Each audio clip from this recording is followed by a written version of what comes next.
para entender el panorama de hoy, para conocer todos mis derechos. para hablar de nuestros rollos, La CDH y Radio Universidad presentan con sentido humano. Comenzamos.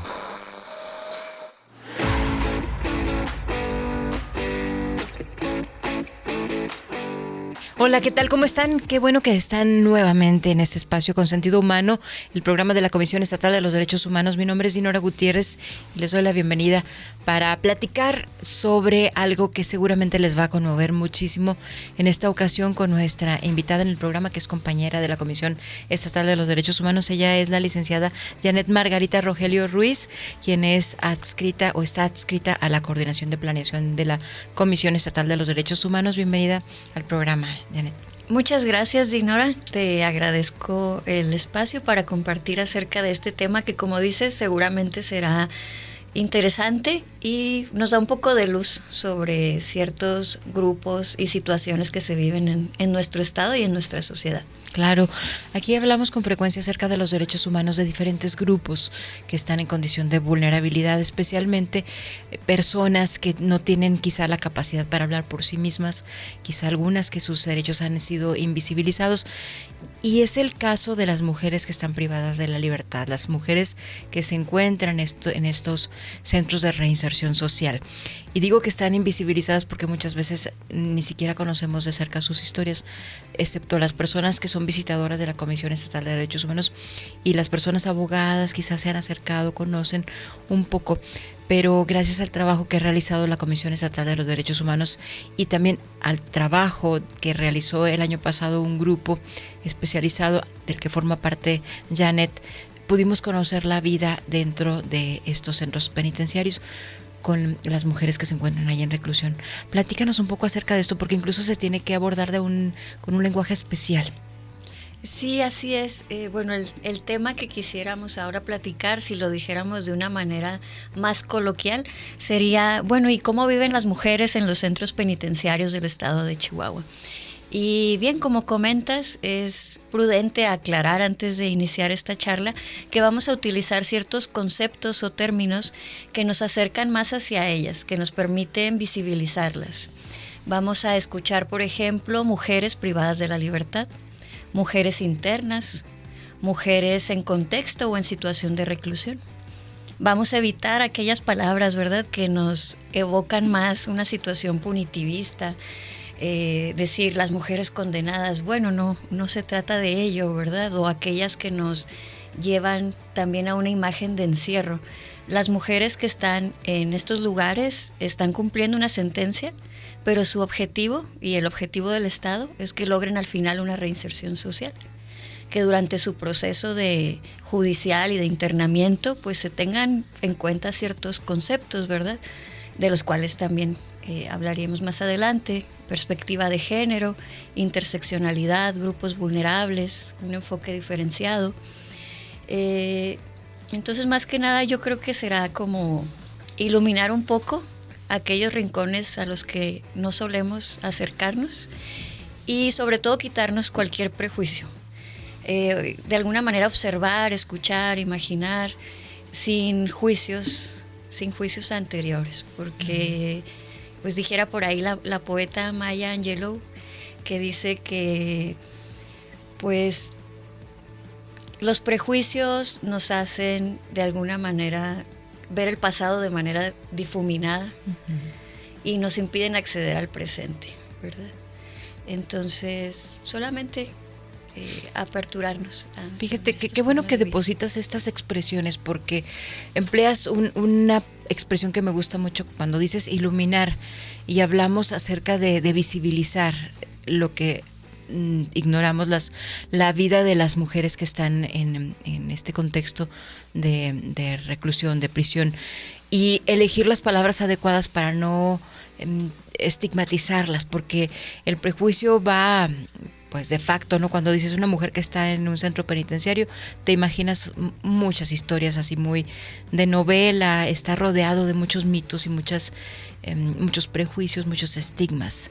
Pero hay una vida detrás de los muros, hay una vida posible, pero también hay diferencias entre cada una de estas mujeres que viven ahí, porque hay mujeres muy jóvenes, hay mujeres que son madres, la mayoría son madres, por cierto.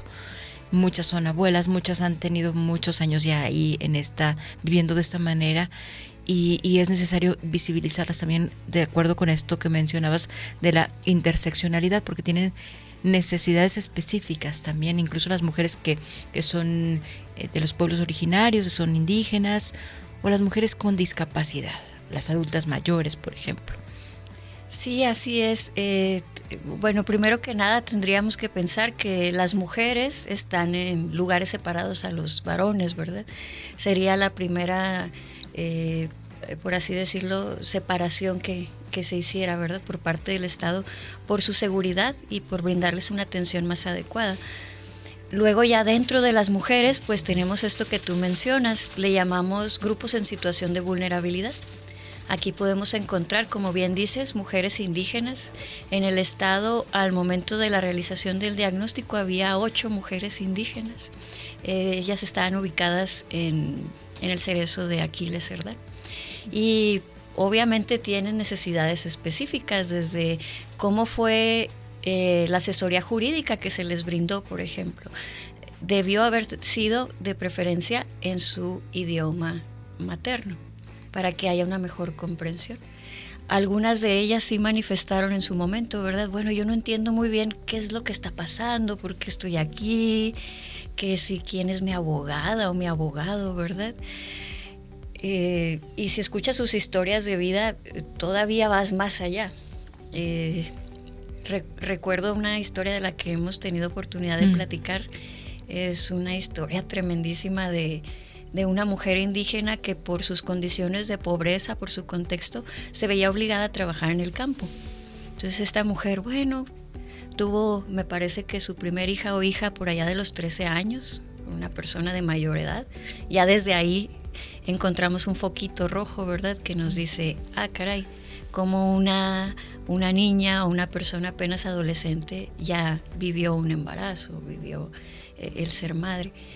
Ella, bueno, trabajaba en el campo, vivió situaciones de violencia con su pareja, decide separarse, lo cual también considero es un acto de valentía que habríamos de reconocerle, porque en nuestra sociedad de pronto se perpetúan estas uniones, ¿verdad? Por cuestiones de moral o de otras cuestiones. Entonces, donde existe evidente violencia.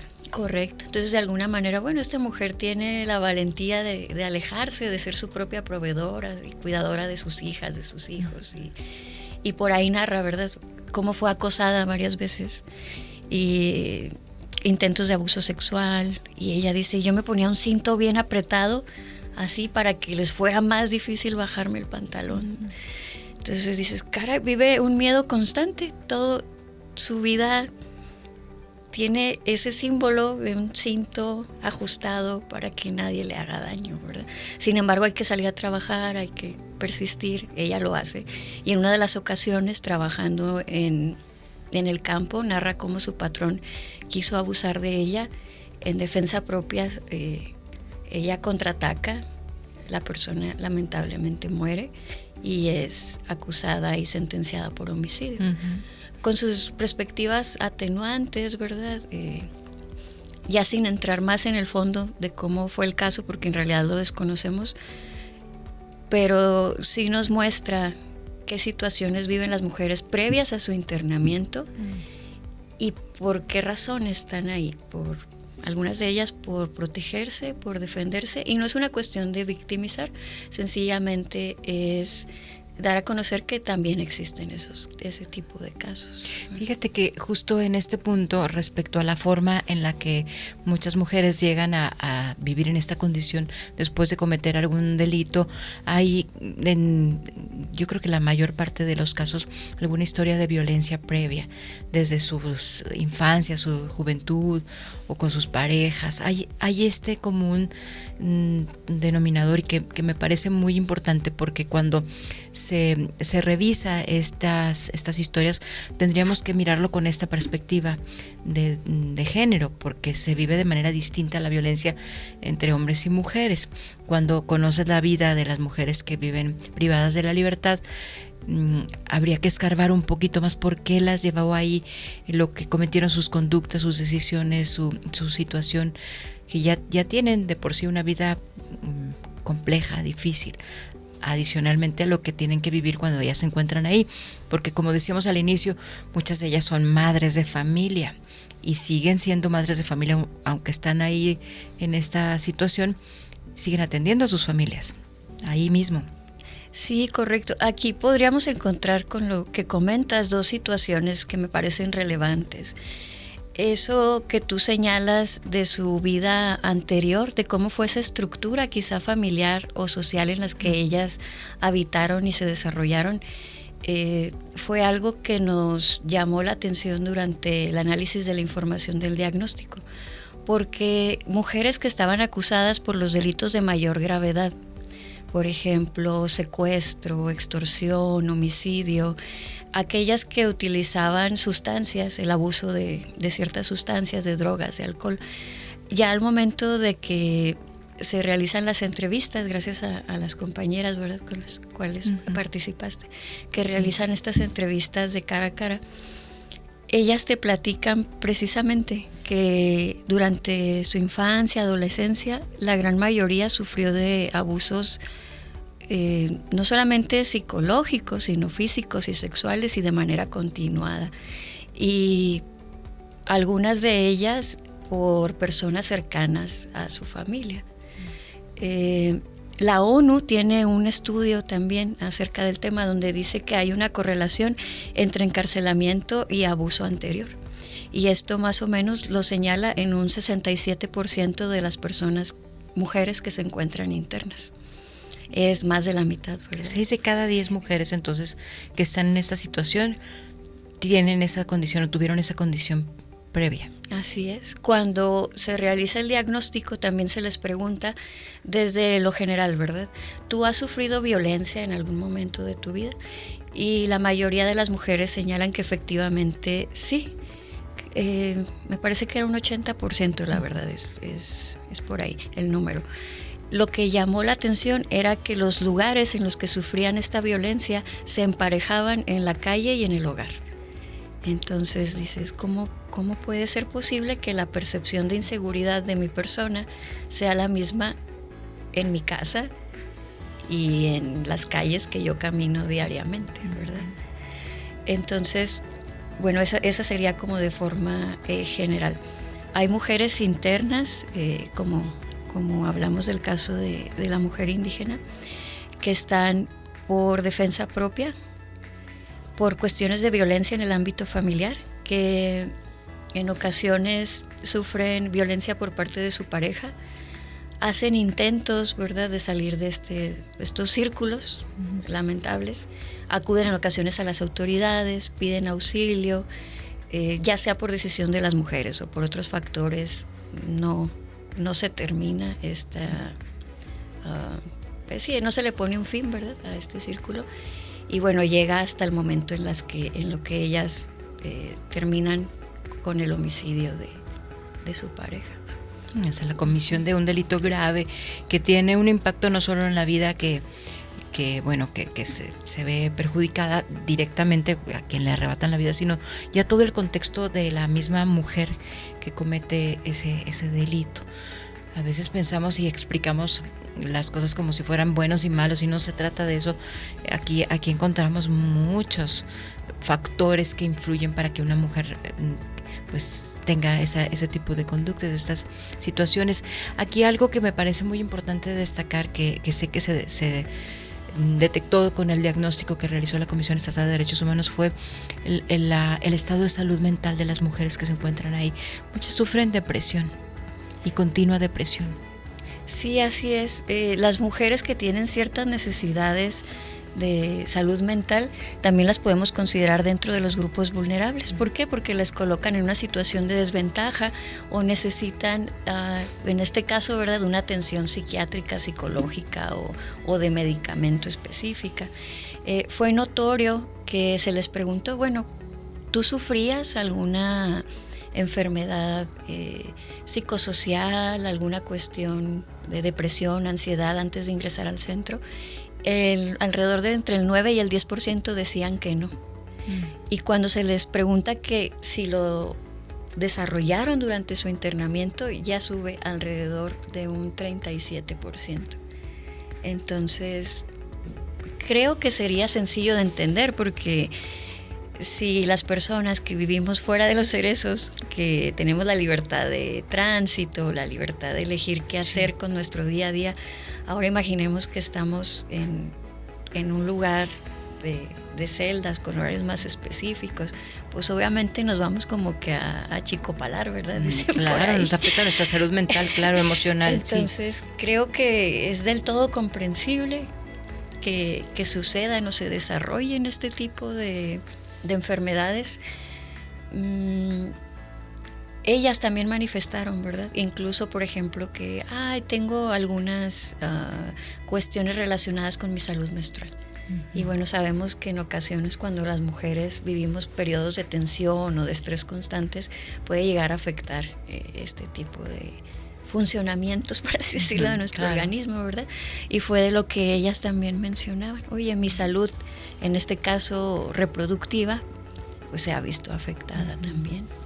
Sí, también hay historias muy conmovedoras dentro de este diagnóstico. Algunas mujeres que explican que, bueno, han vivido pues situaciones de mucho estrés, porque no saben si con la visita conyugal ya se quedaron embarazadas, o también esta parte son sus derechos a una salud reproductiva dentro de estos centros, también estos centros de internamiento, pero también esa parte se queda invisibilizada. Ellas no saben a veces que tienen este derecho a un tratamiento, por ejemplo, para el control de la natalidad, o el derecho a una salud también reproductiva sana. Todas estas condiciones son cuestiones que las mujeres a veces en este contexto de tensión pues no saben, desconocen. Sí, y afuera ni lo imaginamos, ¿no? También nos sucede también a nosotras, ¿verdad? Si nosotras nos ponemos a pensar, bueno, a mí, ¿en qué etapa de mi vida escolar, académica, me enseñaron acerca de mi salud sexual y reproductiva? Creo que vamos a batallar un poquito para recordar, si es que lo recordamos, porque a lo mejor no sucedió, ¿verdad? Y ya cuando hablamos de un contexto de personas privadas de la libertad, precisamente esto que mencionas, pues son las cuestiones de perspectiva de género. Todas aquellas visiones que nos hacen que a la mujer sea tratada como tal, con sus necesidades biológicas, digo, de lo más natural, ¿verdad? Las mujeres, quizás sea sorpresivo para algunas de las personas que nos estén escuchando, bueno, las mujeres que están cumpliendo una sentencia conservan su derecho a la maternidad, conservan su derecho a la lactancia. Algunas conservan la guardia y custodia de sus niñas o niños hasta los 3 años de edad. Pueden quedarse ahí con ellas, ¿verdad? En este lapso. La salud sexual y reproductiva, tienes derecho a tu visita íntima bajo ciertos requerimientos, ¿verdad? A lo mejor que estés casada o que compruebes un concubinato, lo cual de pronto es difícil porque la mayoría, al menos aquí en Chihuahua, señala que son solteras o viven en unión libre. Sí. Entonces hay como, pues ¿cómo le hacemos si nunca nos casamos, verdad? Bueno, las mujeres también pueden casarse. De pronto en el cerezo se otorgan facilidades, ¿verdad?, para que ellas accedan, de así desearlo, a un matrimonio, y luego ya tendrían el acta para la visita íntima. En la visita íntima, bueno, les piden sus pruebas, ¿verdad?, de sífilis, de VIH, para saber que están en condiciones aptas de salud, tanto ellas como sus parejas. Y en cuanto a lo que mencionas de métodos de cuidado, ellas manifestaron, sí, el uso de condón, el uso de DIU, el uso de, por ejemplo, la pastilla del día siguiente, esa no estaba entre las menciones. No se les puede, eso es importante, no se le podría condicionar la visita íntima a una mujer con el uso de estos métodos. ¿Por qué? Porque conservas tu derecho a la maternidad, a ser mamá. Hay quienes son detenidas. Recuerdo un caso de una mujer que se dio cuenta que estaba embarazada hasta que fue detenida porque les hacen un examen médico al momento del ingreso. Dice, yo no sabía que estaba embarazada. Y bueno, así me di cuenta. Tuvo a su bebé, ella estuvo con ella durante 2 años y luego el DIF se hizo cargo del pequeño. Ella es extranjera, entonces no tenía una red de apoyo para el cuidado de su la localidad. hijo. Así es. Y manifestaba cierto sufrimiento, ¿verdad? Así es. Sí, recuerdo este caso y no lo dijimos al inicio, pero hay 2 centros de reinserción social para mujeres, ¿no? Hay uno aquí en la ciudad de Chihuahua y otro en Ciudad Juárez, que son especializados para mujeres. Pero también aquí hay diferencias, ¿no? Las mujeres que están allá en Ciudad Juárez, hemos visto muchas que son extranjeras. También algunas mujeres que quizá están muy alejadas de su red de apoyo, de su familia, aún viviendo familias aquí. Por ejemplo, las mujeres indígenas, pues algunas ya no las vuelven a visitar nadie más. Sí, así la totalidad de las mujeres indígenas al momento del diagnóstico se encontraba en el Cerezo de Aquiles Cerdán. Y sucede lo que comentas. Dicen, tengo años sin volver a ver a mi familia. ¿Por qué? Porque no tienen las posibilidades económicas de venir, porque sabemos que lamentablemente las redes, ¿verdad?, del celular no funciona de la misma manera en la ciudad que en regiones de la sierra.